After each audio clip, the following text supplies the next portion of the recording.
श्री स्वामी समर्थ, जय जय स्वामी समर्थ, श्री स्वामी समर्थ, जय जय स्वामी समर्थ। नमस्कार मित्रांनो, डेस्क मराठी या यूट्यूब चॅनलमध्ये मी आपल्या सर्वांचं पुन्हा एकदा आजच्या या व्हिडिओमध्ये स्वागत करत आहे। मित्रांनो, किती दिवस झाले आपण भेटलो नव्हतो, म्हणून आजच्या या व्हिडिओमध्ये पुन्हा एकदा तुमच्यासाठी मी काहीतरी खास घेऊन आलो आहे। मित्रांनो, जिज्ञासा आणि वैराग्य म्हणजे नक्की काय, वैराग्य म्हणजे नक्की काय याविषयी आपण आज नक्कीच बोलणार आहोत। त्याविषयी एक दृष्टांत सुद्धा सुंदर मी तुम्हाला सांगणार आहे।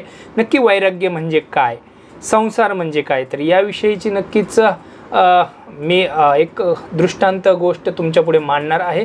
तत्पूर्वी आपल्या डेस्क मराठी या भक्तिमय चॅनलला जर आपण सबस्क्राईब केलं नसेल तर सबस्क्राईब करा, लाईक करा आणि व्हिडिओ आवडला तर नक्की शेअर करायला विसरू नका। मित्रांनो, जिज्ञासा वैराग्य याविषयी आपण आज बोलणार आहोत। मित्रांनो, एक कुटुंब असतं, वडील चांगल्या सर्व्हिसला असतात, त्यांना 5 मुलं असतात।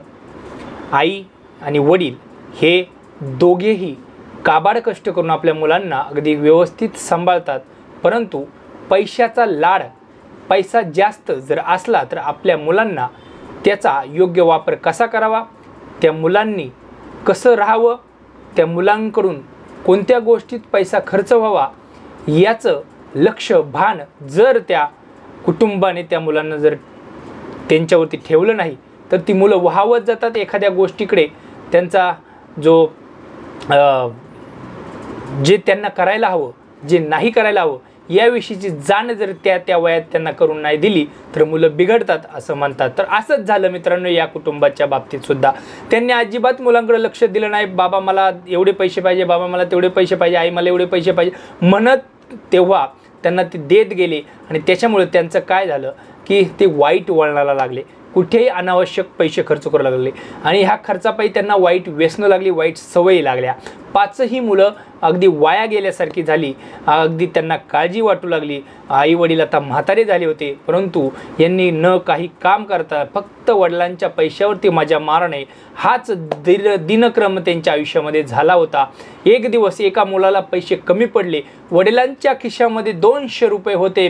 त्या वडिलांना न विचारता त्या मुलाने ते 200 रुपये घेतले आणि त्याचं पुढं काय केलं हे तुम्ही आम्ही नक्कीच अंदाज बांधू शकतो। कारण वाईट व्यसन, वाईट प्रवृत्ती वाईट मार्गाकडे नक्कीच घेऊन जाते आणि ते तसंच झालं। वडिलांना अगदी राग आला की आपण ज्या वयामध्ये यांना संस्कार करायला पाहिजे होते, ज्या वयामध्ये आपण यांना वळण लावायला पाहिजे होतं, त्या वयामध्ये आपण चूक केली आणि आज त्याचे परिणाम आपल्याला भोगायला लागत आहेत।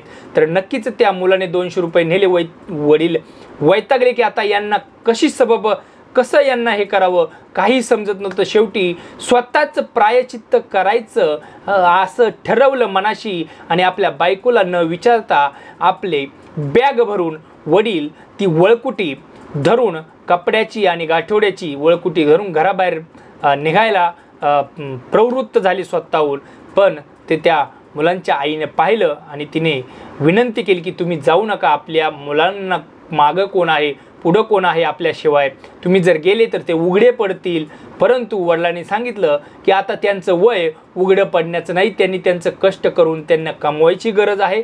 जर हे असेच वागत राहिले तर आयुष्यामध्ये ना यांना कुणी लग्नासाठी मुलगी देईल, ना यांचं पोट हे स्वतः भरू शकतील, हे आपल्यावरती कायमस्वरूपी अवलंबून राहतील आणि ते आपल्याला सुद्धा जड जाईल।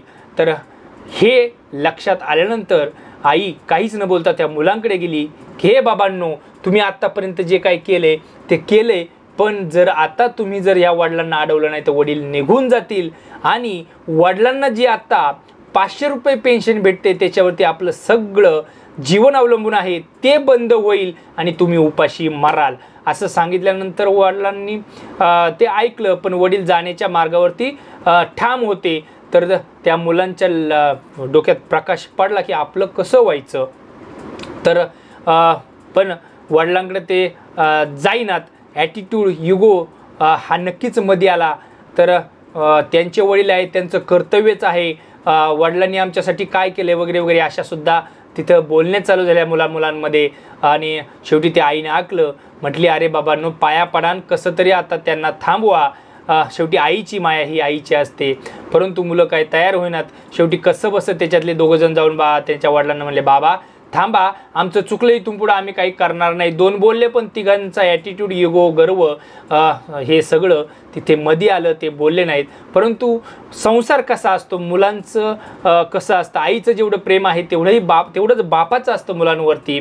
शेवटी बापाची माया पुन्हा एकदा हुंदके देऊ लागली आणि तो त्याच्या पत्नीला म्हणाला, अगं तुलाच काय काळजी आहे का मुलांची, मला पण काळजी आहे, पण ते जर असं करत असतील, चोऱ्या माऱ्या आपल्या बापाच्या खिशातून करत असतील तर मला वाईट वाटलं, म्हणून मी निघालो होतो. परंतु मला त्यांची काळजी असल्यामुळे मी इथून पुढच्या काळात पुन्हा एकदा प्रयत्न करीन त्यांना सुधारवण्यासाठी.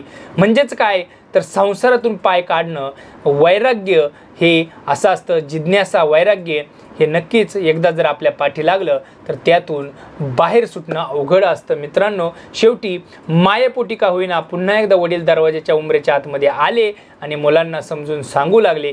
हेच ते आयुष्य असतं मित्रांनो. तर याच्यातून आपण नक्की काय शिकू शकतो की त्या वयामध्ये मुलांना योग्य ते संस्कार दिले पाहिजेत, नाहीतर मुलं आपल्या हातून नक्कीच सुटू शकतात, त्यांना वाईट वळणं लागू शकतात.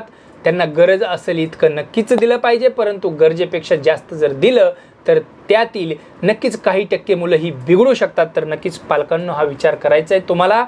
आणि वाईट वळणापासून मुलांना परावृत्त करण्याचं काम हे तुमचं असतं पालकांनो, आई वडिलांचं असतं. सगळीच मुलं नक्कीच अशी नसतात, परंतु काही मुलांना नको त्या वयात नको ते छंद लागून मुलं आयुष्य बर्बाद करून घेतात आणि नंतर वाईट मार्गाला जातात.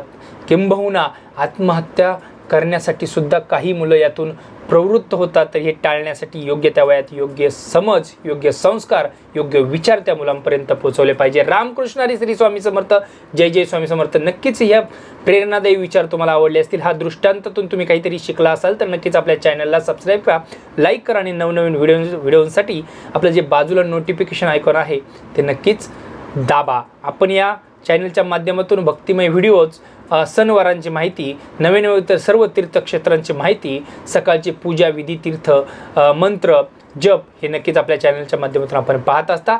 सदैव धन्यवाद तुम्हा सर्वांना, सर्व भक्तांना.